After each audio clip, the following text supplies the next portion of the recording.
What is up, Galaxians? Welcome to another episode of Galaxy CDs, Rocks, and Flips. If this is your first time here, my name is Ryan, and I am a full-time reseller, part-time YouTuber, and podcaster working out of my home here in the Batcave, and this channel is all about the flip life. In today's episode, we're going to take a really quick look at the ongoing USPS dramas, although, to be fair, things are improving.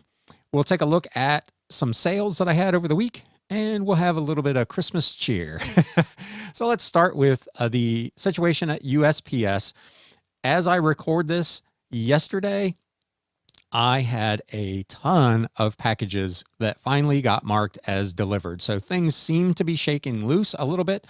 I also, on the flip side of that, still have this issue. Items that have been accepted and have been sitting somewhere unscanned for 20 plus days. It appears as though USPS is working their way through the items kind of in a last in, first out basis. So the stuff that got there kind of around Thanksgiving are sitting probably at the bottom of these giant tubs, and the workers are working their way through those kind of in the opposite order of which they came in, because the newer stuff seems to be getting out reasonably quickly and getting to customers. It's the older stuff where I, at least, am experiencing the biggest hangups. So let me know in comments, what's your experience? Is it the older stuff that's sitting? I talked to another reseller today at the post office, and he kind of said the same thing. He's got stuff from kind of Thanksgiving, Black Friday timeframe that is still showing in this same status: shipment received, acceptance pending, with no movement, no scans, but stuff he dropped off a week or 10 days ago has already been delivered. So that's interesting. It does give me some confidence that things are improving since things did get delivered yesterday. Like I said, I had well over 100 packages outstanding and probably had a quarter of those delivered just yesterday alone. So I'm feeling a little bit better. That being said, I have about a half a dozen open cases and about another half a dozen people who have emailed me about, hey, where's my stuff? So far, when I've responded to people that it's part of the ongoing delays with the United States Postal Service, people have been pretty accepting of that, with one exception of a guy who got a little rude. And that's going to happen. You just got to let it kind of wash off your back. So with that, let's look at some things that sold last week. Like I said, as we got towards the end of last week and the first part of this week, sales have really started to taper off. And a lot of what I've sold over the last week has been stuff like this. 2 books for $11.99, 6 books for $11.89, 2 more for $6 plus shipping, a CD for $10, lots and lots and lots of little stuff. I have done a ton of orders, but predominantly it's been stuff like this, sub $20 items. I'm not going to bore you by showing you 150 sub $20 items. We'd be here all day. Well, we probably wouldn't, because you would click out of this video pretty quickly. So let's look at some of the more interesting things that did sell in the last week. I showed this before, a different year, the Almanac of American Politics. This one from 1978. I think the one that I had sold previously was from the 1980s.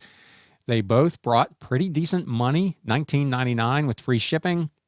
So if you're at a estate sale or a yard sale and you see one of these almanacs of American politics, seemingly regardless of the year, it's a little long tail. They're not super fast sellers, but if you can pick them up for 50 cents or $1, they're bringing me on average about 20 bucks a piece before shipping. Next up, The Crystal Sun by Robert Temple. This is a hardcover with dust jacket. $21.99 with free shipping. Comps on this ran anywhere from $19 to about $25.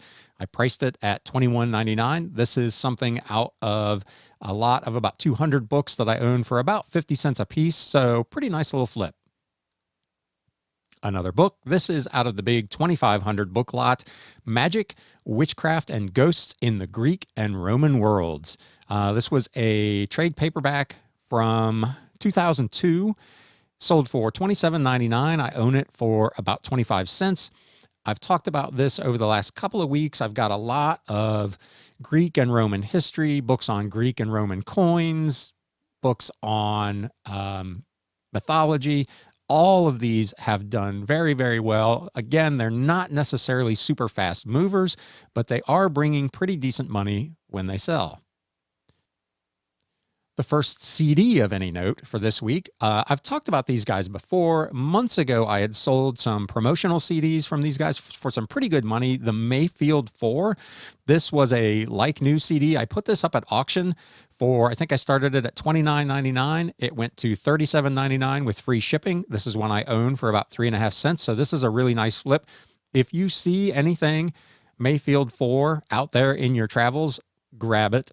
It's worth decent money. I think the least amount of money I've got for any of the Mayfield 4 stuff is about $15. So if you see them out in your travels, definitely pick them up. It's not like Nickelback out there that's worth a nickel a piece. Bad dad joke. That stuff, the real common stuff, if you can get them cheap enough and lot them up in bulk, they can be okay. But if you're looking for CDs out at sales and not buying bulk loads, you need to find these more unusual bands like the Mayfield 4. Here's a really nice flip, a really nice book, Bloody Treason, The Assassination of John F. Kennedy. I've talked about over the last few weeks that I've done really well with the JFK assassination stuff. Some of it has been in lots of 2. Some of them have been individuals. This one went for $67.14 on a best offer. To be fair, I don't know what it is about this particular book that makes it so valuable. It may just be the scarcity. There weren't a lot of these listed. I had it listed, I think, for $74.99 or best offer. I sent out a 15% off offer and somebody bought it. So $67.14, pretty nice flip. This is, again, out of that big lot of books, so I own it for a quarter. And now, that quick, it's time for the flip of the week. I had one of these last week that I accepted a best offer on of $55, and I talked about how I had them listed for $69.99. Here's another one. Last week it was $19.42. This week it's $19.43. This one went for full price, Model Railroader magazine, bound volume 10. So January through December of 1943 for $69.99. I own this for 8 cents. So really nice flip. It's not the over $100 flip of some weeks, but still a pretty good, from that starting point, a pretty good sale. I will definitely take that. Again, I've talked about these before, the bound magazines, especially old hobby and craft magazines. They can take a little while to sell, but they can bring pretty good money. With that, we're a couple of days away from Christmas at the time of recording. I hope your holiday season has been great in sales, and I hope the next week or 10 days for you is a time you can enjoy, hopefully with family. Some of us are not going to be able to do that, the COVID protocols, and I've personally got family members who were recently diagnosed with COVID-19, so we're not doing anything. I'll probably do the same thing I did on Thanksgiving. I will sit at home and have a frozen pizza. But in any event, I hope you have a great holiday, and with that, it's time for Christmas. Thanks, guys.